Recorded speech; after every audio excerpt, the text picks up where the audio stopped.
The most widely published book in human history reveals that we are created in the image of God. Throughout our human journey, each encounter is an opportunity to see the shared humanity in ourselves and others. Regardless of one's views on religion, each experience and each story weaves us together towards a common path. A path of transformation, a process of growth and understanding, a recognition that, at our core, we share a common destiny. What does the search for truth really mean in our lives? How can we find a sense of unity in a world so diverse and divided? As we reflect on these questions, we start to uncover a fundamental connection that binds us all beyond our differences. Welcome to Created in the Image of God, Building Vibrant Communities, with our host, Wade Franson. Today's episode is The Vulnerable Pastor. Hello, everyone. It's Wade Franson here, and I'm back with another exciting episode of Created in the Image of God. Exciting because I have a guest here who I'm really looking forward to interviewing and sharing with you. This is partly due to some things I'm going through on a personal level.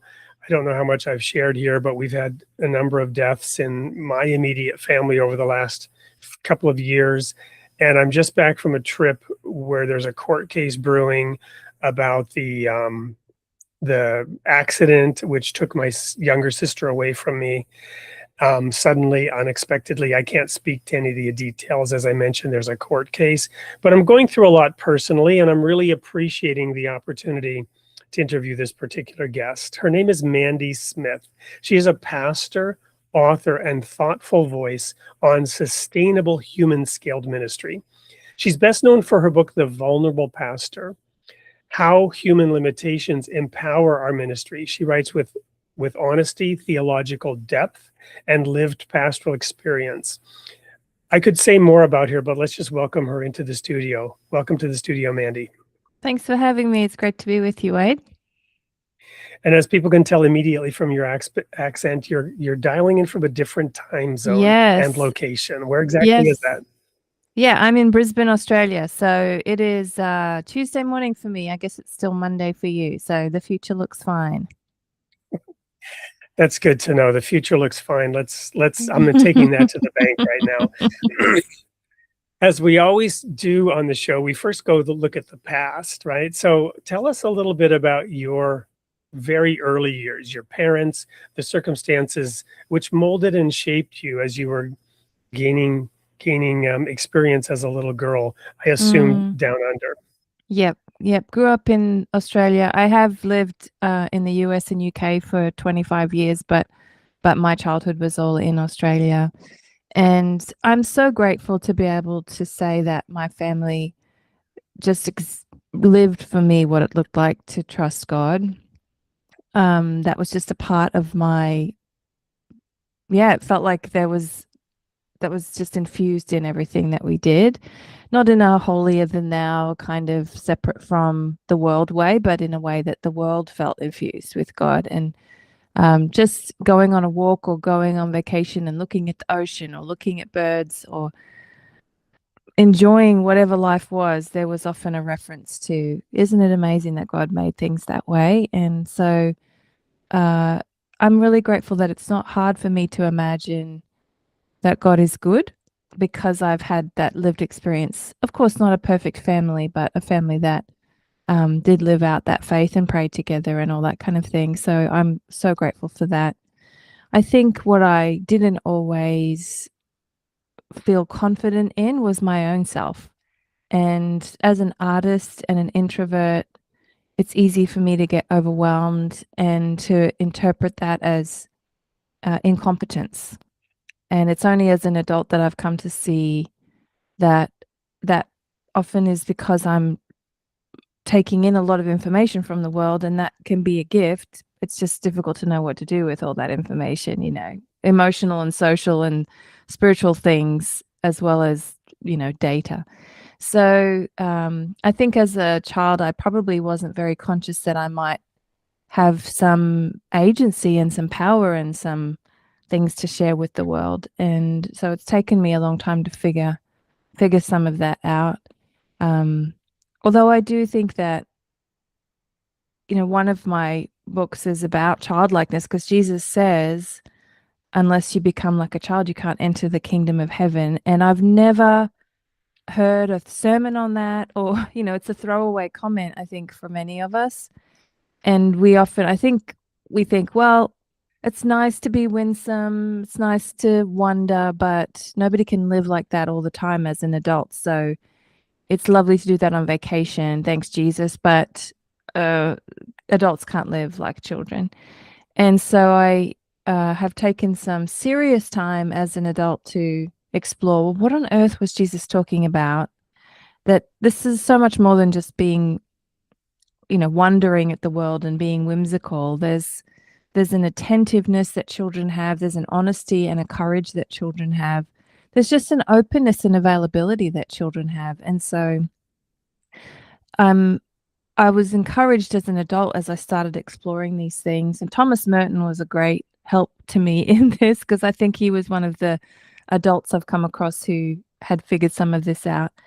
It helped me appreciate how, look back on my childhood in a way that realized I wasn't cute. Children aren't actually, their feelings are just as powerful as adult feelings. Their ideas may not be as wise as adult ideas, but in some ways they're more wise in a different way. And so even now, as I'm thinking back to myself as a child, I have a kind of respect for her, that she knew how to walk on a beach and just be available and just explore and just discover things and not have an agenda, just be open to whatever God provided and marvel at that without having expectations of something else she needed. And there was an honesty there, and there was an open-heartedness, a willingness to let yourself feel and let yourself long. And I'm learning from her still, and it's encouraging to me to remember that whatever it is that Jesus meant about needing to be like a child is something we've already all done. We did this as kids, and it's just something to remember. It's not something that we have to entirely reinvent. Well, at risk of destroying the normal flow of the show, I want to dig into that a little bit. On this trip that I just took, I was actually noticing some of the little children, for whatever reason, around me. And I was thinking about exactly that. I was just thinking about the purity and the innocence and the joy that they expressed, and that I felt at hearing them, make their statements and their observations about what was going on as they were experiencing this very unusual thing for them, which is travel, international travel to Canada. We were up in Canada a couple of weeks ago for this memorial. And then, so yeah, I think there's definitely a power there. So what are some of your thoughts on what Jesus was getting at with that statement? I think fundamentally it was about being unafraid of our powerlessness and being unsurprised when we can't run the universe. As adults, I think we spend so much time being ashamed of that and being surprised by that. And I think I've just come to a place where there's such a freedom on the other side of that. There's the reality of all the things we can't control and fix and understand. And then we can make it even harder for ourselves if we add this should to that. Like, I should be able to fix and control and understand. And the shame of that, of like, something's wrong with me because everybody else seems to be able to fix and control and understand. And I think one of the big shifts in my adult life has been realizing God never asked me to fix and control and understand the universe. And the should that I put on myself and the shame that I put on myself is not from him. And I'd rather put my attention and energy into navigating a world I can't fix and control and understand than the infuriating effort to fix and control and understand, and the weight of feeling something's wrong with me, that I can't be God, basically, And I think this is what Jesus is wrestling with in his temptations in the wilderness, that I think that the enemy is fundamentally coming after him as a human being and showing him this huge mission that he has and saying, You can't control the outcomes of this mission. You can't force people to love you and follow you. And you've just got 2 small feet and 1 small voice. And how are you going to accomplish this mission of changing the world? You could just go back to being God. Just go back to God, being able to control more. And Jesus dogmatically refuses every time to be ashamed of his human limitations. And thank God that he did. And I think that's a freedom he's inviting us into. And that a modeling that he was more willing to be human than we usually are, I think. And there's something really childlike about that in trusting in the Father's guidance, the Father's provision. And so just losing that surprise, I think, is something that I'm trying to remember from my childhood, that I'm not able to control the whole world and that I'm not called to. Well, and as you talk about that, I'm thinking about this from multiple angles here. On the one hand, the show's called Creating the Image of God that we're on, and I'm constantly reflecting on the fact that we were given complete freedom in the Garden of Eden, right? Freedom to do whatever. We were given guidance of what would be helpful and less helpful. But we were allowed to do what we wanted to do. And that is the nature of the universe that we sometimes want to control. But it was structured in such a way that God himself is not even controlling it in that sense. So why are we trying to assert control? And you mentioned become like God. Yeah, but become even more like God, like our idea of God, which would be very controlling, which God is not. Right? And then the other thing I was thinking about is how all the problems that we experience in society, they're not coming from what we were like as children. I mean, in a sense, maybe they are coming from foolishness and a lack of wisdom and carelessness and heedlessness, some of these things that children would have, naivety. But this become like a little child is, in order to fix the things that are wrong, we would have to let go and go back to becoming like little children and become more observant and learn what it was we did wrong in the first place, because all these impositions are coming at us from society that are taking that childlikeness out of us. And maybe it's a kind of a 2-step forward, 1 step back kind of thing, because we have to grow, we have to mature. Paul said, strong meat belongs to those who by reason of use have exercised their senses to discern good and evil. So from that childlike state in the Garden of Eden of absolute freedom and do whatever you want, comes that maturity and saying, well, now that I've experienced some of these things, there are some things I wouldn't do again. Absolutely. Yeah. And in scripture, there is a distinction between childishness and childlikeness. Paul says, when I became a man, I put away childish things. And what I know, and this is from my book, Unfettered, we don't usually have a hesitation about adultishness. Anytime that I said, oh, I'm writing and thinking about childlikeness, people would say, have this hesitation, but don't be childish, And I've never in my whole life heard somebody say, don't be too adultish. Like we see this in politicians and leaders all the time at the moment. I think of like this adultishness, in my definition, is assuming that you are in control of everything and that it's your job to be in control of everything, and this abuse of power and this overuse of our agency.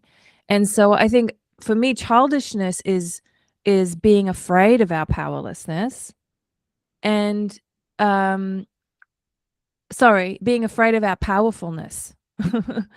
Adultishness is being afraid of our powerlessness. So there's when it comes to, God has given us agency. God has invited us to be like him, but be like him in the right ways. And when we begin with that childlikeness of being open to him and being available and being teachable, something happens when we connect with God in that place that gives us a power and gives us a mission and gives us insight, that then we're going to need to bring all of our agency, all of the adult likeness that's going to allow us to bring that into the world, embracing what what power God has given us, but not with an abusive, I've got to fix the world kind of thing. And that's been tricky for me to figure out, because I think we are called to be comfortable with powerlessness, but also comfortable with ways that we are powerful and that we do have agency and that we're given a voice to speak. And something happens when we begin with the childlikeness that allows us then to take back whatever agency we do have in a way that isn't trying to be God, but is trying to, become God in the way that he intended us to become like him, and not in a way that's trying to usurp him and become God instead of him. To partner with him is, I think most of my life has been trying to figure out how to partner with God in a way that's not just me going off on my own or me assuming I'm doing God's work for him, but somehow releasing enough control that I'm listening to him all the time, but always in a way that's aware that he's ultimately the one who began this and is asking me to join him in it. And I think that's worship. That's heaven. That's where we're supposed to be, So let's wrap up this first segment by going back to sort of the general format. And I'm going to pick up on what you just said when we come back from the break. But when and how was it that you sort of transitioned from your early years, your developmental years, into an understanding of this is what I want to do with my life, and then got into the pastoring work and later writing books? What was all that like, that sort of maturing moment for you? Yeah, I kind of had to grow up rather quickly because my boyfriend, when I was 17, decided to move to America and study the Bible. He was 5 years older than me and he was ready to go. And I was like, well, I'm not staying behind. And so right out of high school, we got married and then moved to the US to study together. And I thought I was going just to support him in his studies, and ended up having a chance to do a biblical studies degree as well. And for me, that was I just love scripture. I just want to learn. And it was such an amazing experience to just have that uninterrupted time to just dig in and read and be in a community of other people learning. I definitely had a sense of call to follow God and to do what he was asking me to do. But I was in a context that did not ordain women or encourage women beyond women's ministry and children's ministry, which are wonderful ministries. And so the question of like, okay, well then what am I actually going to do with this degree? What am I going to do with this? I mean, even beyond the degree, this passionate sense of I have to say yes to whatever God asks me to do. It wasn't a job description that he was asking me to do. He was asking me to follow him. And I was just joyful to say yes. But in a context where I was told all the things I couldn't do, it was really quite a painful experience, So there's been a lot of wrestling within my own self and with God, and a lot of healing that's had to come for me to be able to become a pastor as I currently am now. So it's been a bit of a roundabout path, and but I can look back and see that so many of the ways that my faith has been honed has been in those questions where what I'm sensing from God in my own spirit and what people around me are telling me, when those things are in conflict, I have no choice but to go back to the Lord and say, who do you say I am? What are you asking me to do? And although it was incredibly painful to be in those situations, having the opportunity to go back to him over and over again has really honed my faith and my sense of call that I draw upon every day now in my work that I do. So strangely, the thing that seemed to disqualify me or sideline me has been a way that God has prepared me for this work. Well, thank you so much. We're going to go to a quick commercial break, and it might be a video that's related to this topic. We haven't fully decided which, since we're pre-recording today. But when we come back, I'm going to pick right up where we left off with Mandy Smith. Don't go anywhere. We'll be right back with more on creating in the image of God. Soul Seeds is both a one-day community garden experience and an annual roadmap for integrating and revitalizing local communities. In a single day, Soul Seeds brings youth, families, residents, and volunteers together to transform underused space into a living garden, planting not just vegetables and flowers, but the seeds of service, self-reliance, and community. But Soul Seeds doesn't end in one day. It becomes an annual plan. Plant together, manage together through shared care, youth leadership, and community connection. And harvest together, food, beauty, trust, and a stronger neighborhood. In honor of Earth Day, Soul Seeds helped restore an overgrown courtyard at a nursing and rehab center.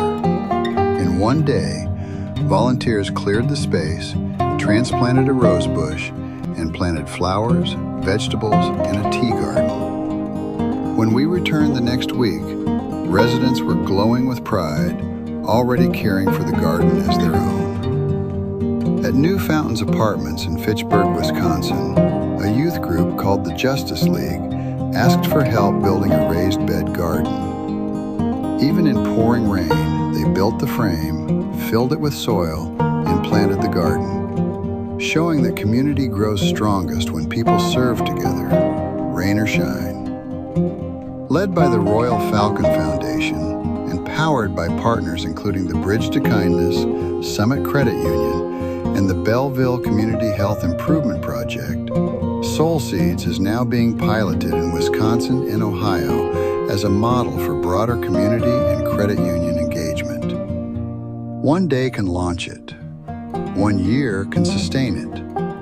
One community at a time, Soul Seeds helps neighbors plant, manage, and harvest a better future.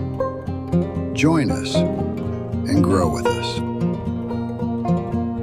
Welcome back to Created in the Image of God with Mandy Smith, a pastor from Down Under, who wrote The Vulnerable Pastor, How Human Limitations Empower Our Ministry.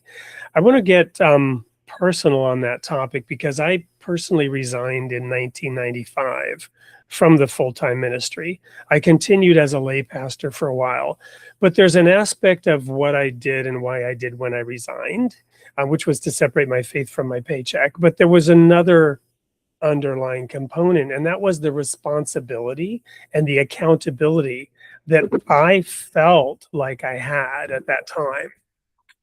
And in our denomination, in the particular focus that we had, there was a lot of talk about the ministry doing the work of God. One of the last sermons I gave questioned that and said, why do we stand up here and presume to say we're doing the work of God? What, have we made God unemployed? What's he doing if we're doing his work for him? It was deeper than that. And I didn't make any friends when I, with neither the ministry nor the lay people who wanted a ministry who sort of assumed perhaps more authority than they really had.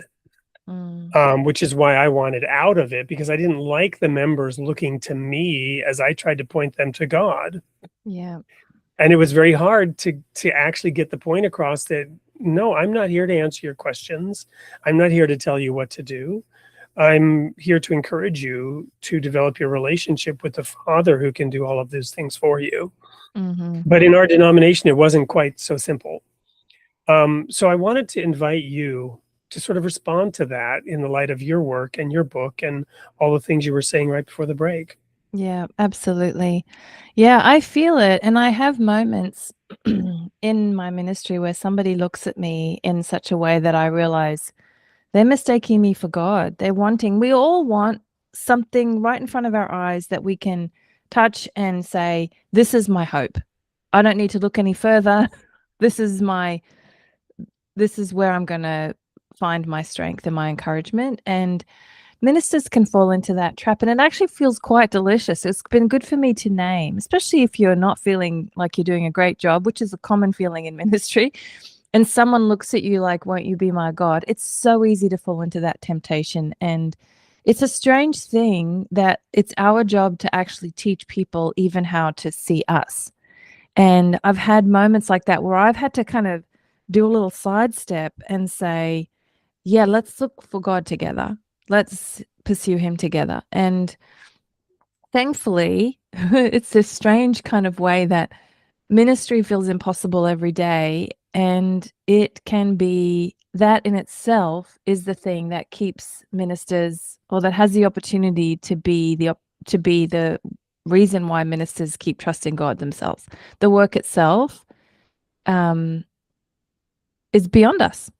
And the sad thing is, when we feel that, it's like I was saying earlier, in the beginning, when I felt how impossible the work of ministry is, I had that, but I should be able to fix and control and understand this. Something must be wrong with me, because I see plenty of ministers out there who seem to be able to do this. Therefore, the impossible nature of this work is a sign that I'm not good enough yet, or that I'm not working hard enough yet, or that I need to buy another book or go to another conference.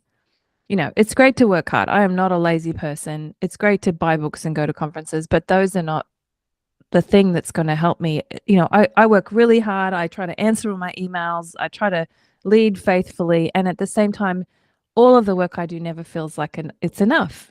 And when you come to the end of yourself like that, what are you going to do? Are you going to, I think this is why so many ministers either make abusive choices or burn out, because they haven't, like, if there's one thing I can say to people, it's like, it's all right for it to feel impossible.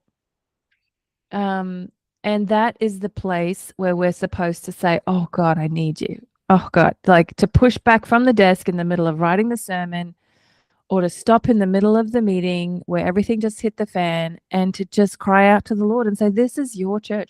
You were here before me. You will be here after me. Whatever it is you've given me to do is not in your place, but in partnership with you. And that's the only way that I know. I never feel on top of things. Like I often say, I'm not comfortable, but I'm getting used to the discomfort of this feeling like I should be complete and I should have all the answers. But God never asked that of us. Like that's something we've picked up from the world, that it's our job to be God in that unhealthy way. Scripture says, be God by becoming like me, by following me and paying attention to me and needing me every day. And I can do that. It's not comfortable, but I'm getting used to the discomfort of that. A quick question on the term ministry versus priest. What's your take on the role of a minister versus the designation of priest?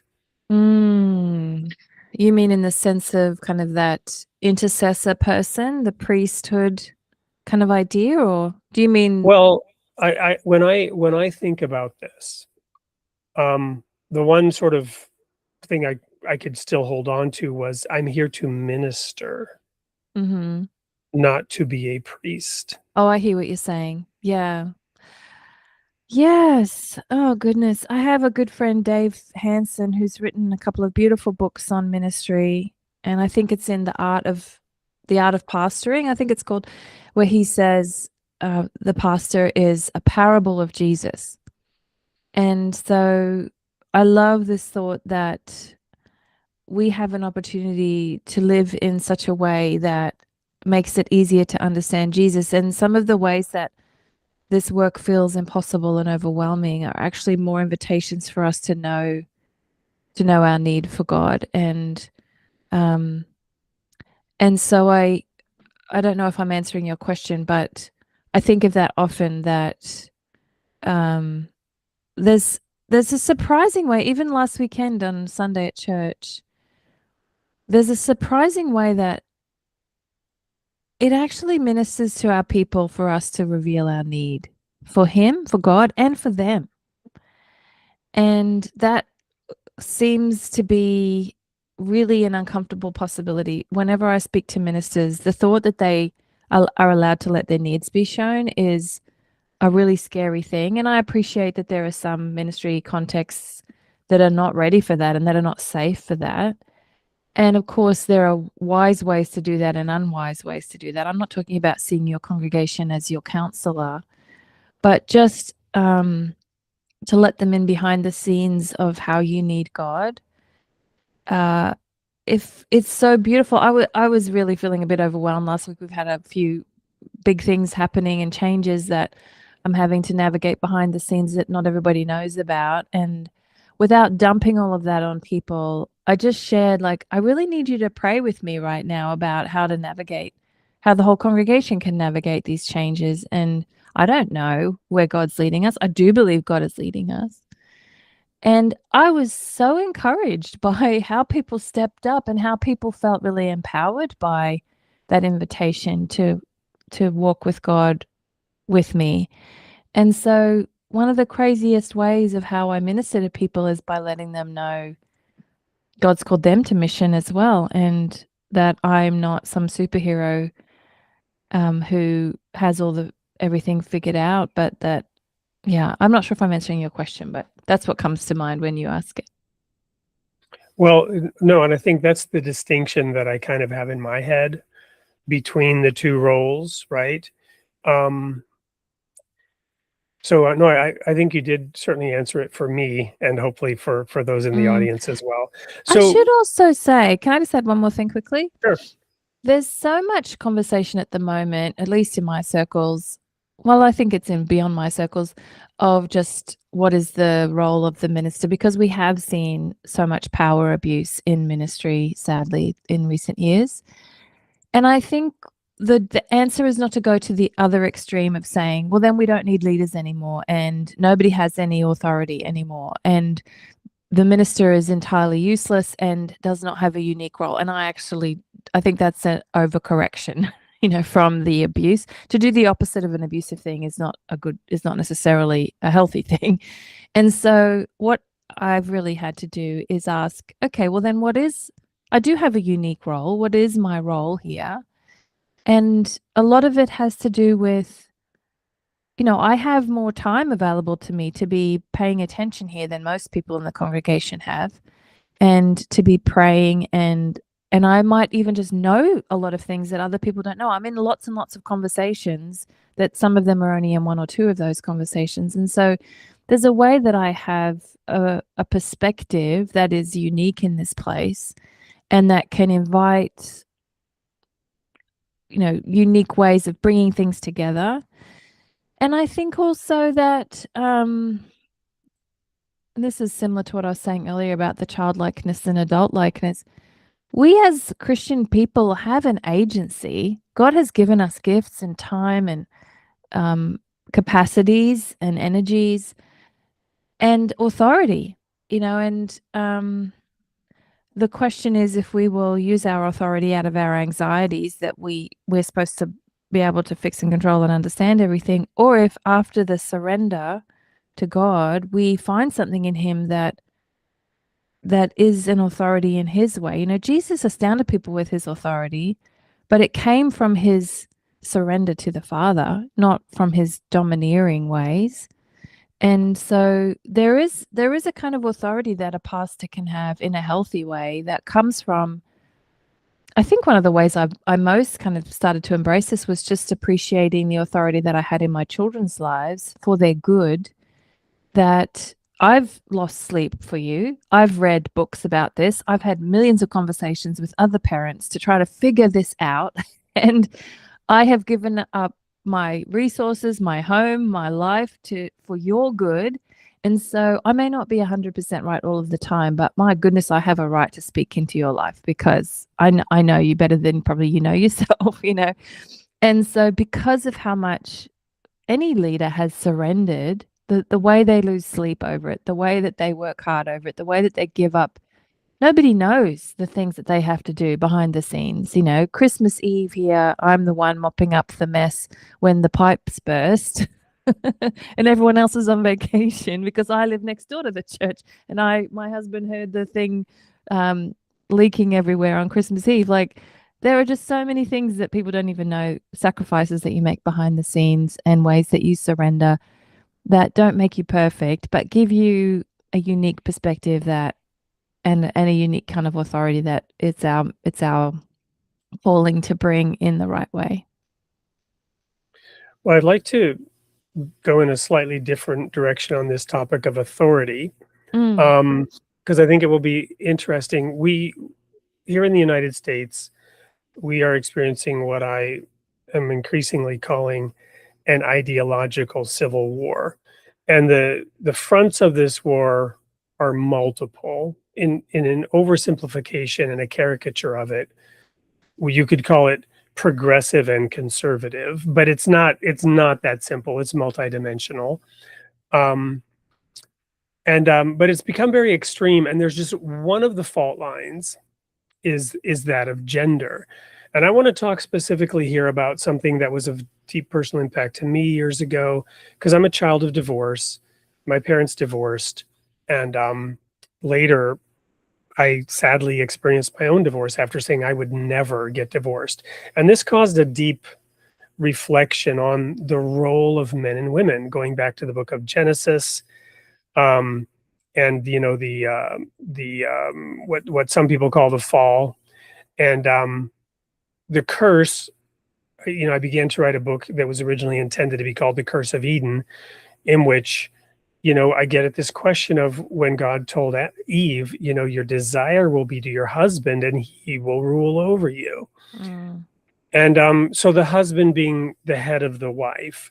And then Paul's comments later, in which he says, yes, the husband is the head of the wife in the same way that Christ is the head of the church, which to me completely flips the script and is essentially saying, well, sure, in our culture, I'll go along with that model, because it's a model that, we've kind of got to conform to in our society. But let me tell you that it's not at all like that, right? Because Jesus sacrificed himself and became the servant of the church, to the point of death.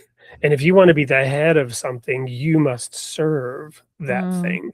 So, broadly speaking, gender roles are a huge issue along this ideological culture war. And I don't want to get into specifics other than that single quote, the role of men and women in marriage.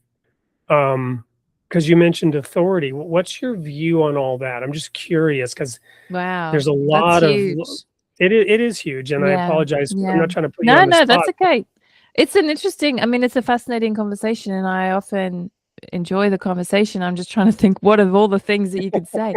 Well, I'm actually just wrapping up a manuscript at the moment called What Women Know About Jesus, and I'm not really at all interested in arguing for women's leadership. I'm exhausted by those arguments because they have built into them particular assumptions about what a leader even is. And I'm more interested in saying, how are women already leading? It may not even be understood as leadership in the world, but maybe the very ways that they lead are radical and challenge what is really important. And maybe the best thing to do is for us to reshape our imaginations around what the kingdom is and what leadership looks like in the kingdom, and how women are already actually doing that, and stop being ashamed of how they might seem small according to the world's perspective. And so somehow that feels connected to what you're asking, that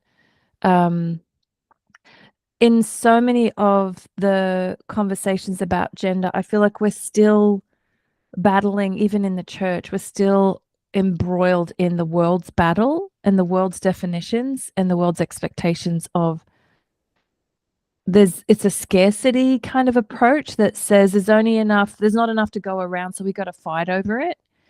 And I just refuse to get drawn into that and have to trust that, yes, and it's important for you to understand this is coming from someone who has been deeply harmed by many of the conversations about gender, and who I've had people blogging about me and people assuming the worst of me and calling me all kinds of gender-oriented names because I would dare to want to lead in some way or speak about the Bible.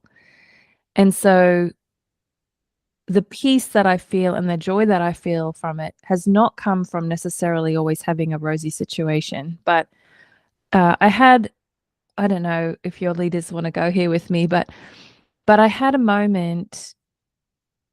There was a particular time when I was in a denomination that was very discouraging of women in leadership, and God kept calling me and opening doors for me, and I had to wrestle with what the Bible said about all of that. But I had a moment at a conference where a particular man spoke really unkindly towards me. And I don't mind if people disagree with my interpretation of scripture about what women can do, but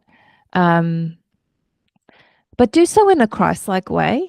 And it became kind of a common thing to be called nasty names or to get this kind of pushback that didn't feel at all like the way Christians should have disagreements. And this one man interrupted me at a conference and spoke really un-Christ-likely to me.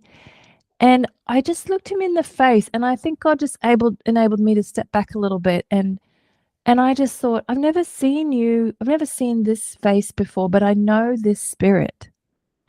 And somehow being able to distinguish, I don't know if this particular person was just anxious or what it was. And I don't think he's possessed by the devil, but there is a spirit, there are spiritual forces which want to cause damage to the beautiful harmony God intended between men and women.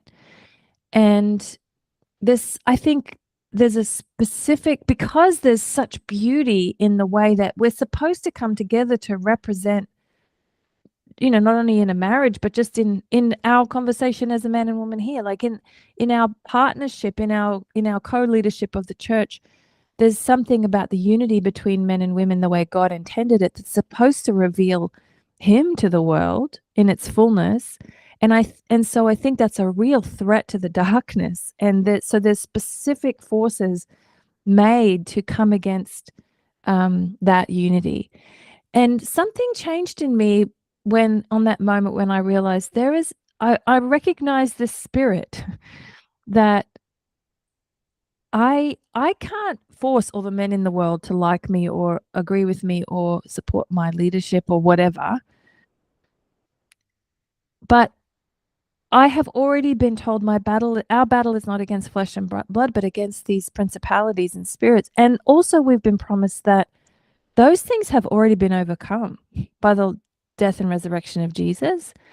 And something allowed me then to shift out of the victimhood or the frustration or the aggression or the desperate evil kind of struggle of, until all these men in the world appreciate me or welcome me, then I can never do my calling. And that just feels evil to me, that there's this impossibility built into that. And instead to be able to say,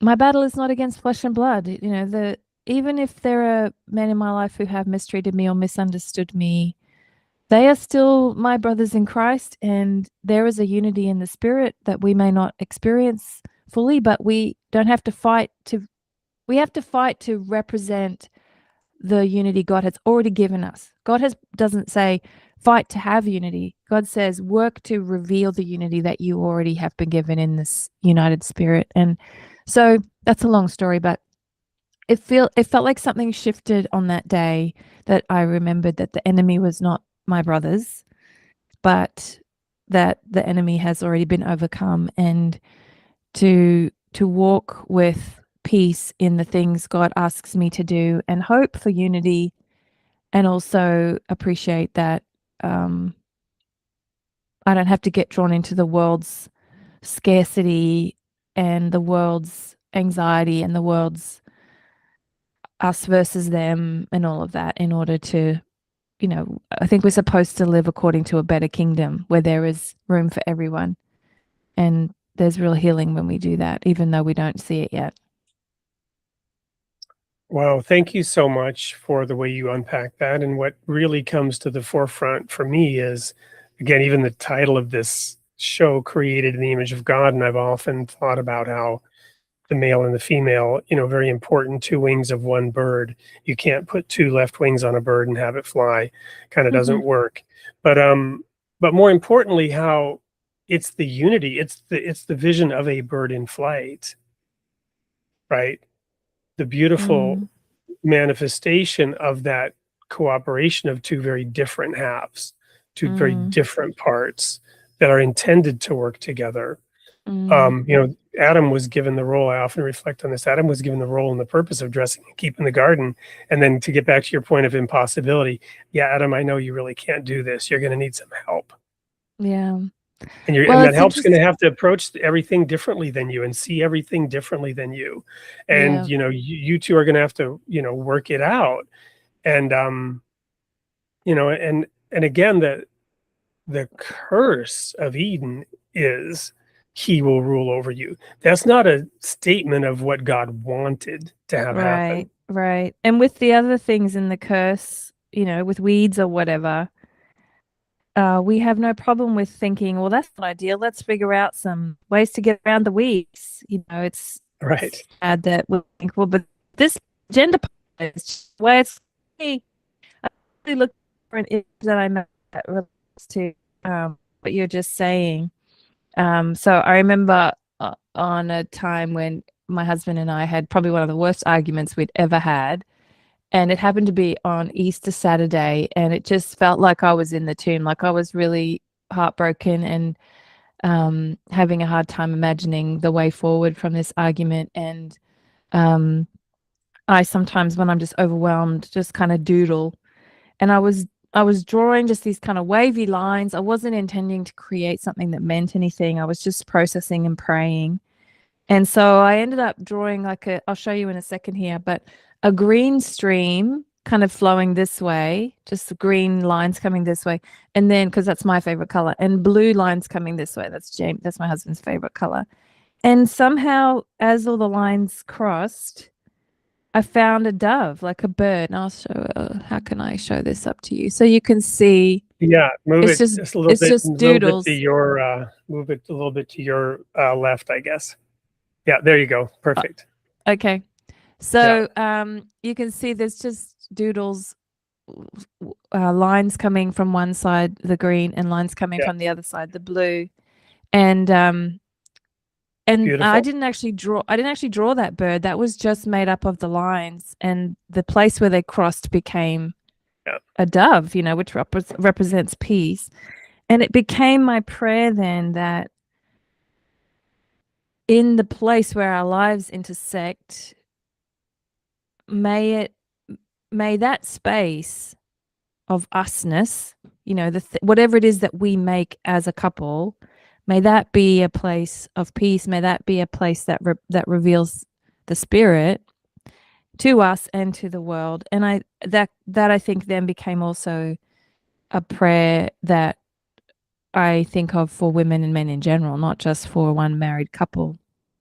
That I think ideally, where those differences intersect, we're supposed to reveal something beautiful to the world, and that intersection is not supposed to be conflict only. Not that we shouldn't ever have arguments, but even in the arguments, there's a way and that argument did become an opportunity for us to find more understanding, and ultimately, I hope that became a part of the answered prayer, that the peace came from even that conflict. So yeah, it's interesting that you mentioned a bird there, because that was exactly what came to mind for me on that day.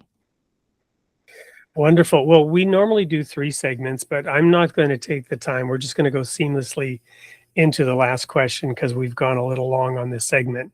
So what's next for you? Where are you growing next? And how can people engage with you and your work, whether it be through direct engagement or just something they would do in their own lives independently? Yeah, well, I mean, I have some books already out there if they want to explore those. The Vulnerable Pastor, as you mentioned, which is exploring how on earth is this true that God is strong in our weakness? How do we actually live as if that's true? Then the Unfettered book, which I mentioned earlier, which is how on earth are we supposed to be like children to enter into the kingdom of heaven? And my more recent one was Confessions of an Amateur Saint, which is kind of behind the scenes of that vulnerable pastor person, looking at those daily confessions of the ways that I every day am tempted to be God in my own strength, and those confessions every day of my need for God again that allows me to keep doing this work. I've just finished up this book I mentioned earlier, What Women Know About Jesus, and that's coming out next year, 2027. in July with Nav Press. I'm also about to publish also in 2027, don't know the month yet, but with Erdman's a fable, which is a real shift from what I've written before. It's all been nonfiction up until now. The fable it came from a time when I was starting at my current church. The church was about to close when I first came, and I was sitting in this empty building and really could imagine that possibly we'd have to close the church. And right in that moment, I was pretty devastated about this possibility. Right in that moment, I heard a little gecko, little lizard that lives in our church. I live in the tropics, so we have geckos in our churches, and I've never seen him, but this little gecko just sung out with all his might in this empty church building, and it echoed around the whole place. And I just suddenly had this image that, like, even if this church closes for humans, there are creatures that live in here that are still going to be worshiping in here, and maybe they remember something that the humans have forgotten. And I just could not stop. That kind of captured my imagination, and I kept finding myself imagining about the things that live in an empty church. And so I've written a fable that I think kids who've read it have loved it, but it's mostly for adults to step away from our anxieties about the crumbling church that we find ourselves in, and to actually imagine what is still living in our church, what is still healthy and whole in the spiritual side of things, and what magic or mystery is still there. How is the church still enchanted? It's not our job to re-enchant the church. It's our job to rediscover the enchantment that's still there. And so I hope that by spending a couple of hours, it's about a 2-hour read, in this fable, they'll reimagine the church, just their ordinary congregation, in a new way, and the church universal too. In a way that allows them to see with new eyes and rediscover the enchantment that's already there. So that's a little project that felt like a very different thing. But beyond, and I have a website that they can find all those things on, and other things. Some of my art is on there as well. Thewayistheway.org is the website. I think mandysmith.org will get you there too, but I don't really usually advertise that. I don't prefer it being about me, but it might be more memorable. But the other thing that comes to mind, in addition to those things, well, I'm also often on Low in the Water podcast, which is put out by the Eugene Peterson Center. And that's a wonderful, I'm one of the regulars on there. It's a wonderful podcast for people in leadership of any kind, Christians who are wanting to do so faithfully and maybe just needing some friends in the journey. So you can check out that podcast as well. But one thing that really comes to mind for me when you're asking, what's happening, what's going on right now, with all of the things that God calls us to do for Him, it can be, it can feel like, oh, there's so much work to do. It's never finished. It's always complicated. People are difficult, whether it's a ministry thing or leading a family or creating a piece of art or whatever it is that we feel God calling us to do. It's always, for me anyway, it's almost always bigger than I ever could do. And that can feel really unkind. It can feel like God's burdened us with something. And I refuse to believe that. So I've asked God for a better story of, well, what am I supposed to think? How am I supposed to interpret this situation where following you gets me in places that feel like it's too much for me? There's more that needs to be done than I can ever do. And I don't even fully understand what it is that you're asking of me. And what is your story of that, Lord? That's better than the world's story, which would say, God's just dumped a whole bunch of stuff on you. That's more than you can do. And as I was asking him recently, what's your story of this, Lord? He gave me a really strange kind of image, but I think it comes from Acts 17. I think that's Acts 17. In him we live and move and have our being. We are his offspring. And so I actually made a piece of art to help me process and remember this, and it's on my desk. But the image was of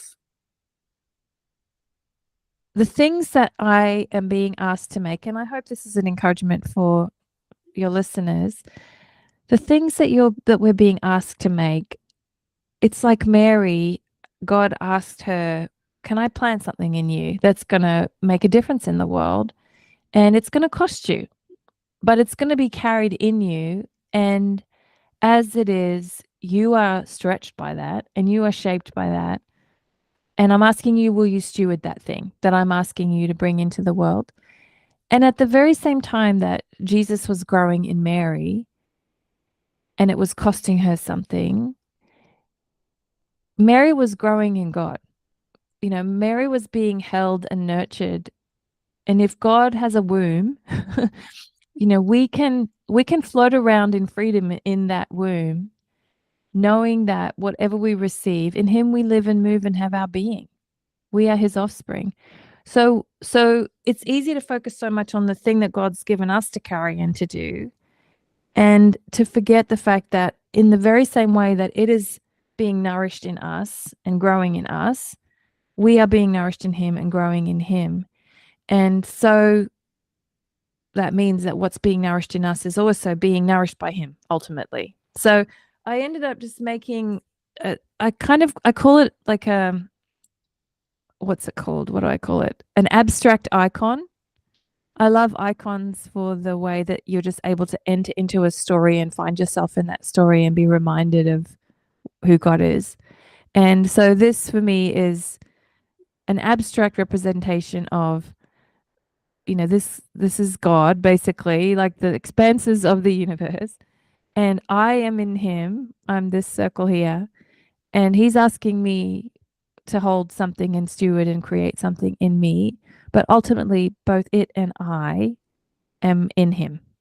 And I hold this often, almost every day when I come to sit at my desk. I'm feeling overwhelmed by the things he's asking me to do that I can't see where they're going often. And I just hold that and I just say, Lord, I'm saying yes to you again, like Mary.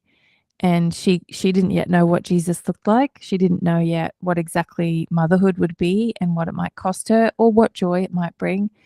And yet, like Mary, I'm saying yes to let this thing grow in me, and to all the way remember that I also am growing in you, and you are holding both me and the thing you've asked me to carry. So that feels more doable and more transformative and more hopeful than the things that the way I'm tempted to interpret the challenges of life. Thank you so much. Could you hold that up one more time and just pull it back a Yeah. little farther? We didn't quite get the whole visual. And then just a little bit more to your, yes, perfect. Wonderful. Beautiful. Thank you so much. And I can share images of both of those too if you have show notes that you want to include those in. Well, if you could, that would be great. I will also be writing a Substack article and I can feature those in that as well. Yeah, great. So Mandy, thank you so much. We are out of time. I'm going to leave it there in terms of that image being your final words and your final That's share. But I'm going to definitely keep in touch and follow you and your work. It's beautiful in so many ways. Thank you for being here with us this morning. Yeah, it's been so good to be with you. Thanks so much, Wade. And for the rest of the audience, stay tuned, please, for the sneak peek of what's coming up next week. And remember to check out the Substack article about Mandy with those images, which she'll share. And check out her work. It's been a fascinating interview, and I've really appreciated it and learned a lot. See you all next week. Next week on Created in the Image of God. Sunday, August 9th at 7 a.m. U.S. Central Time, host Wade Franson interviews Graham Tomlin, theologian, author, and editor-in-chief of Seen and Unseen. He reflects on the church's role in today's culture and how Christians can engage the world with wisdom, imagination, and hope.